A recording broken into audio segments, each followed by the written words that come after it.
Haleluya. Amin. Selamat pagi JKM Mawar Sharon. Shalom. Wow. Pagi hari ini saya sungguh excited sekali. Pagi hari ini kita bisa bertemu kembali. Saya percaya kita semua di dalam keadaan yang baik, dalam anugerah Tuhan, dalam perlindungan Tuhan yang sempurna. Amin. Thank you tim yang sudah memimpin kita di dalam hadirat Tuhan, mengalami Tuhan. Dan pagi hari ini saya percaya setiap dari kita sudah siap untuk menerima kebenaran firman Tuhan yang mengubahkan. Nah saudara, selama 1 bulan ini kita sudah berbicara mengenai relationship atau pertemanan. Karena topik ini adalah topik yang sangat penting. Seringkali orang tidak menyadari bahwa topik seperti ini adalah topik yang sebetulnya betul-betul mengubahkan kehidupan seseorang. Oleh karena itu, saya ingin untuk kita mereview sedikit apa yang sudah disampaikan 2 minggu yang lalu. Pada waktu awal bulan ini, kita belajar tentang kriteria teman sejati. Saya ingin review untuk kita bersama-sama mengingat kembali apa yang harus kita ingat pada waktu kita ini memilih sebuah hubungan atau memilih pertemanan.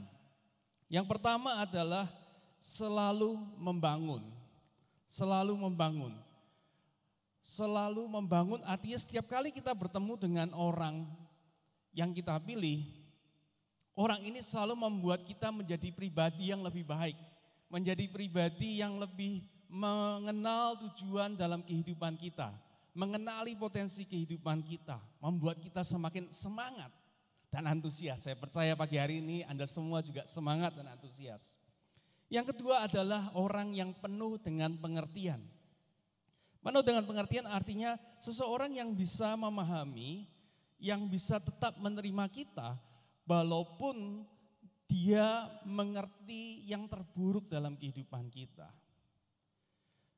Menerima orang dengan kualitas yang baik itu adalah hal yang mudah. Tetapi untuk menerima seseorang saat dia jatuh atau mempunyai masa lalu yang kelam, itu sesuatu hal yang sulit. Oleh karena itu, kita perlu teman yang penuh pengertian.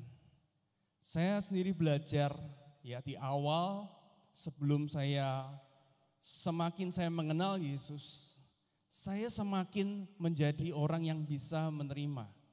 Saya cenderung menjadi orang yang sebetulnya selalu berkata begini, cenderung menghakimi orang.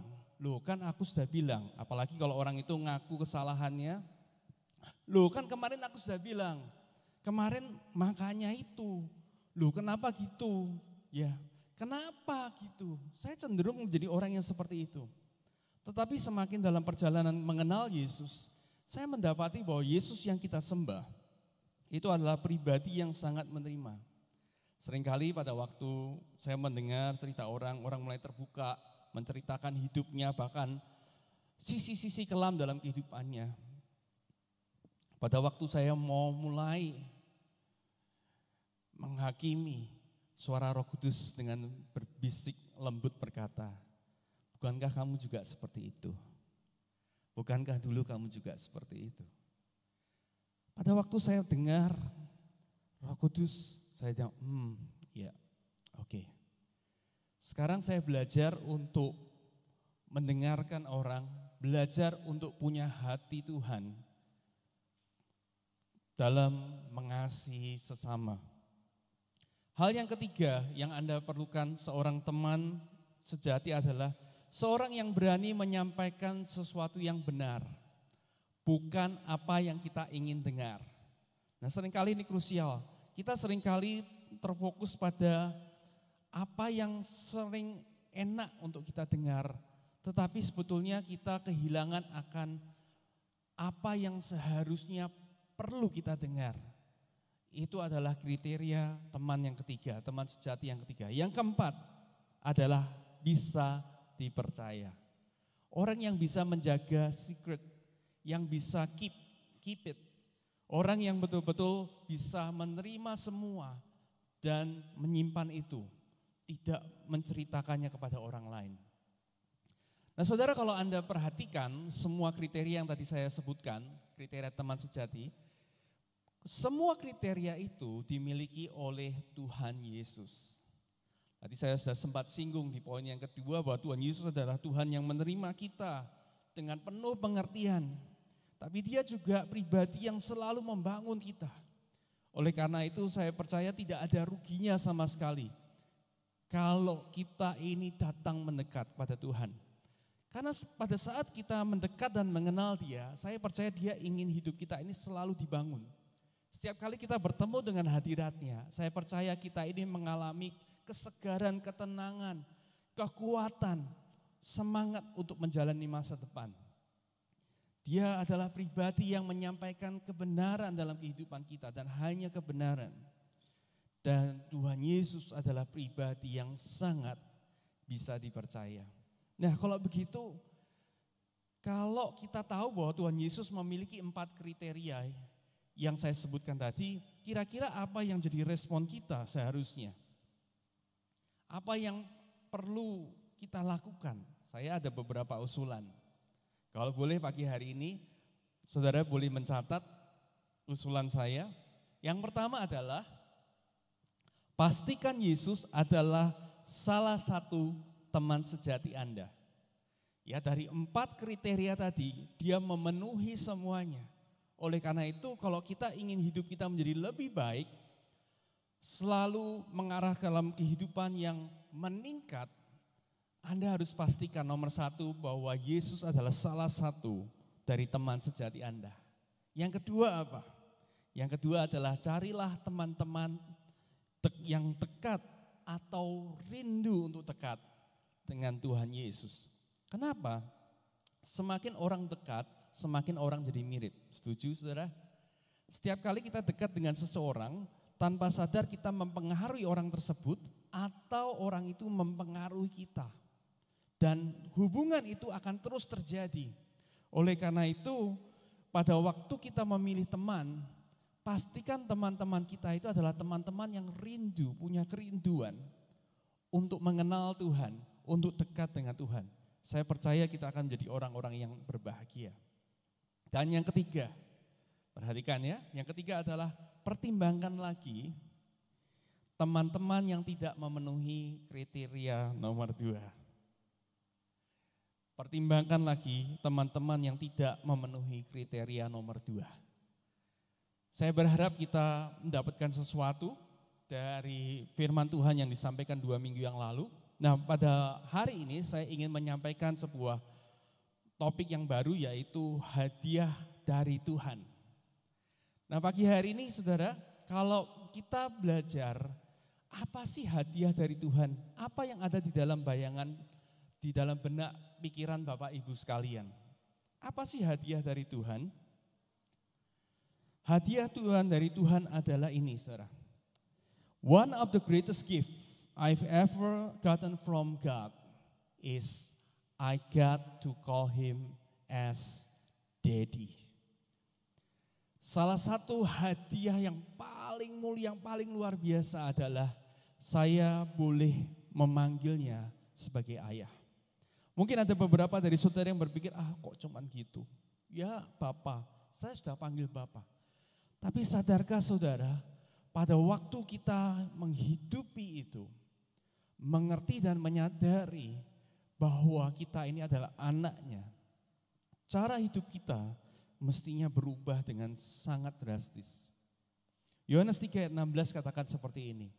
Karena begitu besar kasih Allah akan dunia ini, sehingga Ia telah mengaruniakan anaknya yang tunggal. Sehingga Dia mengaruniakan anak yang tunggal supaya setiap orang yang percaya kepadanya tidak binasa, melainkan beroleh hidup yang kekal. Karena begitu besar kasih Allah akan dunia ini. Dulu saya berpikir Dia akan memberikan apa, hadiah apa. Saya dulu berpikir mungkin bagi banyak kita berpikir karena Dia mengasihi kita, Dia akan memberikan uang jutaan dolar untuk warisan kehidupan kita. Mungkin Anda berpikir seperti itu. Atau mungkin Anda seperti saya pada waktu kecil. Saya suka jenis makanan tertentu. Saya pikir saya akan mendapatkan voucher makanan tertentu seumur hidup saya gitu. Saya pikir pada waktu Tuhan begitu sayang sama kita, Dia memberikan kepada kita sesuatu. Tapi no, firman Tuhan katakan, the greatest gift, hadiah terbesar, hadiah dari Tuhan itu bukan sesuatu. Hadiah dari Tuhan, saya mau katakan adalah seseorang atau hubungan. Dia memberikan anaknya yang tunggal pada kita. Supaya apa?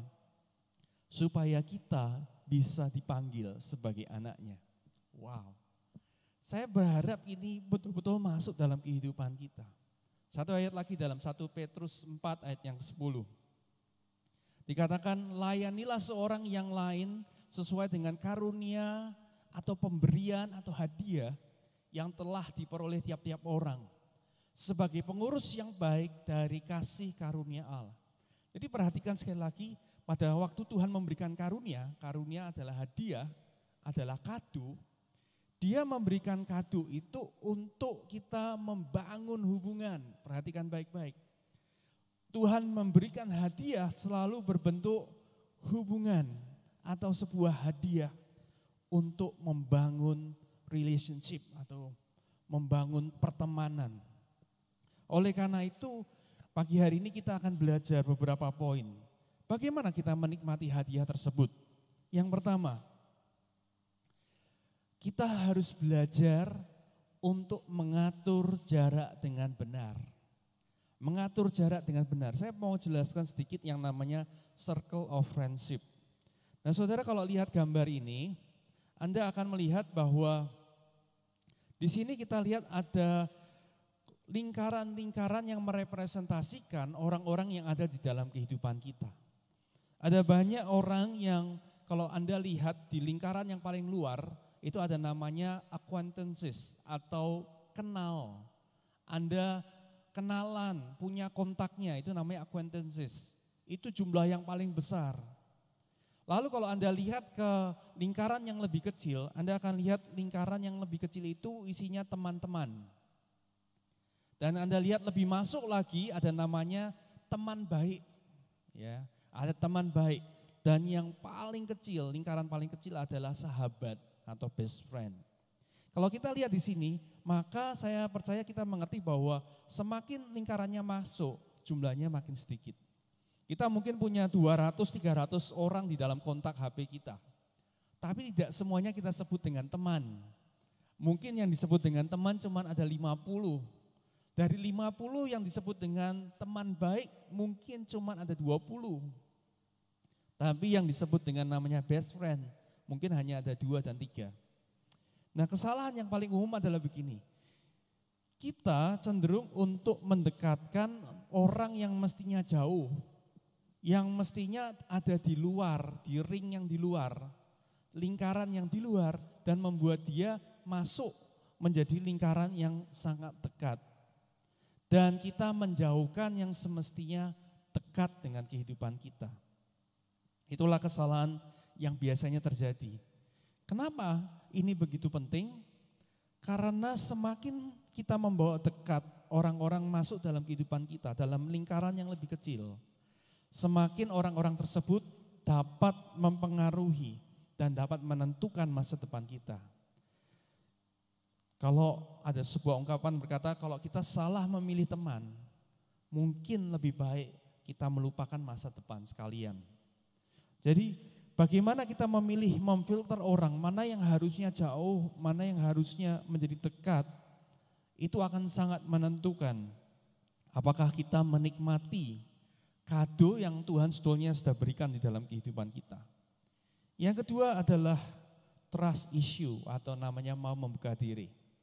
Minggu lalu Pastor Albert telah menyampaikan dengan sangat baik yang namanya kepercayaan ini. Ada begitu banyak orang yang sulit untuk percaya dengan orang. Dan ini adalah salah satu kunci penting di dalam menikmati hadiah dari Tuhan. Sekali lagi kita memfilter ya, harus memfilter di mana orang-orang yang kita terbuka dengan 4 kriteria tadi. Sekali lagi saya mau singgung. Yang pertama selalu membangun. Yang kedua, penuh pengertian. Yang ketiga, berani menyampaikan yang benar, bukan yang kita ingin dengar. Dan yang keempat adalah bisa dipercaya. Nah, tapi isunya gini, semua ini kalau kita sudah mengerti, sudah tahu kriterianya, isunya adalah begini, apakah sekarang kita ini mau untuk mempercayakan hidup kita, mau untuk terbuka kepada mereka. Nah saudara, kalau Anda perhatikan sebuah tanaman itu hanya akan bisa bertumbuh pada saat sebuah biji tanaman memutuskan untuk namanya tertanam. Kalau Anda lihat di gambar ini menunjukkan bagaimana proses sebuah tanaman. Dari sebuah biji dia bertunas, kemudian dia mulai berkembang, mulai bertumbuh dan menjadi sebuah tanaman. Di sini artinya dia membutuhkan tanah, dia harus mau mati. Tanpa kalau biji ini dimasukkan ke dalam tanah tetapi dia dilapis dengan plastik, mau sampai kapanpun biji itu tidak akan pernah berubah menjadi tanaman yang akhirnya menjadikan dirinya sebagai tanaman yang berguna. Oleh karena itu sama dengan kehidupan kita. Kita harus memastikan bahwa setiap dari kita itu tertanam di dalam komunitas. Mempunyai orang-orang di mana kita ini bisa terbuka. Saya perhatikan ada begitu banyak orang yang mungkin sudah tahu saya, sudah mengenal saya dalam tanda kutip 10-15 tahun. Tapi tidak mengalami perubahan kehidupan. Tidak menjadi semakin mirip dengan saya contohnya. Karena apa? Karena tidak pernah memutuskan untuk membuka diri. Tidak pernah mau menceritakan rahasia yang ada di dalam kehidupan kita. Saya mau katakan pada setiap dari kita pagi hari ini, sama halnya kita bisa ikut Tuhan berpuluh-puluh tahun, tapi hidup kita enggak berubah. Kalau kita enggak pernah betul-betul izinkan diri kita mati, membiarkan biji itu mati, artinya mempersilahkan Tuhan untuk mengetahui semua rahasia di dalam kehidupan kita dan mau berhadapan dengan kebenaran. Tahukah teman-teman, yang mengubahkan kehidupan sekali lagi adalah kebenaran, interaksi hubungan dengan kebenaran, yaitu pribadi Yesus sendiri dalam kehidupan kita. Kita tidak diajar untuk mengikuti aturan demi aturan, tetapi pada saat kita memperdalam hubungan kita, kita semakin erat, akrab dengan firman Tuhan, mengerti apa yang Tuhan Yesus ingin kerjakan dalam kehidupan kita, membuka diri kita apa adanya, sejujur-jujurnya di hadapan Tuhan dan di hadapan orang-orang yang dekat dengan Tuhan. Sekali lagi, orang yang dekat dengan Tuhan, kita akan mengalami perubahan. Saya percaya saudara, secara pribadi tidak butuh waktu bertahun-tahun untuk Anda menjadi seorang pemenang jiwa. Saya percaya pada waktu kita menerima Tuhan Yesus sebagai Tuhan dan Juru Selamat, kita sudah menerima benih ilahi yang luar biasa. Oleh karena itu, pada saat kita mengizinkan hidup kita ini dibuka, mau tertanam, mau mati, saya percaya bukan hitungan tahun, tapi mestinya hitungan bulan. Bahkan saya percaya dalam hitungan minggu, seorang hidupnya bisa diubahkan begitu luar biasa. Dan bisa membawa orang lain, memenangkan orang lain untuk Kristus. Oleh karena itu pagi hari ini saya ingin bertanya kepada kita semua. Kalau pagi hari ini kita ada di tempat posisi kita hari ini, pertanyaannya, sudahkah kita membuka diri kepada Kristus, kepada kebenarannya, dan kepada orang-orang yang dekat dengan Tuhan? Yang ketiga, saya percaya kita akan diubahkan, kita akan mendapat manfaat yang sebesar-besarnya dari hadiah dari Tuhan pada saat kita mau dengan kerendahan hati mau belajar. Hubungan demi hubungan yang Tuhan berikan adalah kado. Semua kembali kepada kita, apakah kita mau menggunakan hubungan tersebut untuk belajar sesuatu dari orang lain. Pada saat kita mau belajar, kita mau merendahkan hati kita akan selalu terbangun, kita akan selalu diubahkan.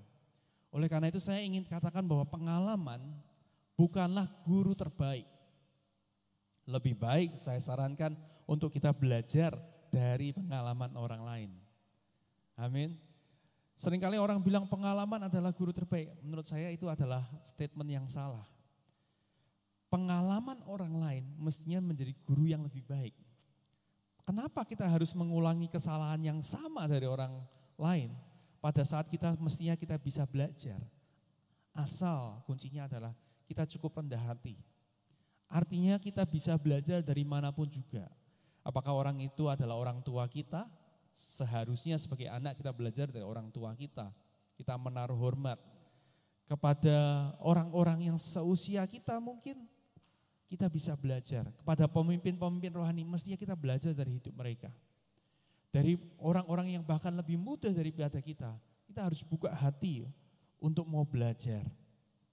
Saya percaya dengan itu kita akan betul-betul menikmati kado dari Tuhan. Yang keempat, poin yang terakhir adalah dewasa dalam menyikapi kelebihan dan kekurangan seseorang. Tahukah saudara bahwa setiap hubungan itu punya timbal balik. Ya, kalau kita ngomongin hubungan selalu ada plus minusnya. Saya ingin saudara melihat gambar ini. Ini adalah gambar sebuah UV, di mana kita hari-hari ini tahu banget yang namanya proteksi dari virus itu sangat penting. Oleh karena itu beberapa orang pakai alat ini, kemudian cara kerjanya adalah disinarkan ke permukaan benda supaya memastikan barang-barang yang kita sentuh itu adalah barang-barang yang sudah aman, steril dari virus, dari kuman. Nah, barang ini sangat berguna, UV ini sangat berguna. Tetapi kita juga harus pahami bahwa UV ini tidak boleh disinarkan atau dihadapkan kepada kita. Jadi sesuatu yang berguna di saat yang bersamaan bisa membawa dampak yang kurang baik kalau tidak digunakan dengan dewasa, dengan cara yang benar. Oleh karena itu di dalam setiap hubungan kita juga harus menyadari ada timbal balik. Ada hal yang baik yang harus kita pelajari, tapi ada hal buruk yang kita harus sikapi juga. Oleh karena itu, karena tidak ada pribadi yang sempurna selain pribadi Kristus, kita harus menyikapi setiap hubungan itu dengan bijaksana atau dengan dewasa. Pada saat kita bisa menerima kekurangan orang lain dan belajar dari kelebihan orang tersebut, saya percaya bahwa kita akan menikmati yang terbaik yang Tuhan telah sediakan dalam kehidupan kita.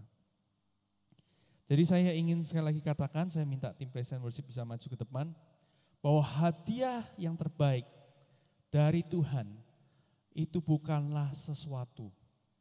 Hadiah yang terbaik dari Tuhan adalah sebuah hubungan, di mana kita menerima Dia sebagai Tuhan dan Juru Selamat. Itu mengubahkan status kita. Dari tadinya kita adalah budak dosa, kita adalah hamba dosa. Tetapi pada waktu kita menerima Dia sebagai Tuhan dan Juru Selamat, Dia memberikan kita sebagai posisi sebagai seorang anak. Hubungan adalah sesuatu yang paling mengubahkan di dalam kehidupan. Saya percaya sungguh bahwa tidak ada hadiah yang lebih baik yang bisa Tuhan berikan dalam kehidupan kita selain yang namanya hubungan atau pertemanan. Oleh karena itu pagi hari ini mari renungkan firman Tuhan.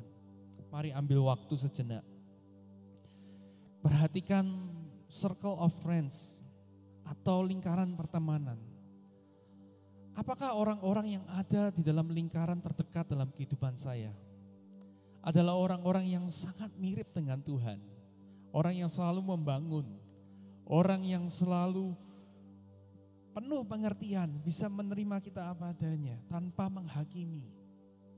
Apakah mereka adalah orang-orang yang berani menyampaikan kebenaran, sesuatu yang kita perlu dengar, bukan apa yang kita ingin dengar. Dan apakah mereka orang-orang yang bisa dipercaya? Pilihan ini akan sangat menentukan masa depan Anda. Saya berdoa pagi hari ini kita sudah diperlengkapi oleh kebenaran firman Tuhan. Saya berdoa now it's up to us. Sekarang tergantung dari kita. Apa yang akan kita lakukan? dengan kado yang begitu luar biasa, anugerah kasih karunia yang luar biasa. Saya merenungkan, semakin kagum, semakin takjub dengan hadiah dari Tuhan ini. Sekali lagi, dia tidak memberikan barang, dia tidak memberikan harta benda, tapi dia memberikan sesuatu yang lebih berharga, yaitu seseorang atau sebuah pribadi. Oleh karena itu pagi hari ini, mari kita terima, bila kita boleh pakai menikmati hadiah dari Tuhan yang terbaik untuk kita. Bapa, kami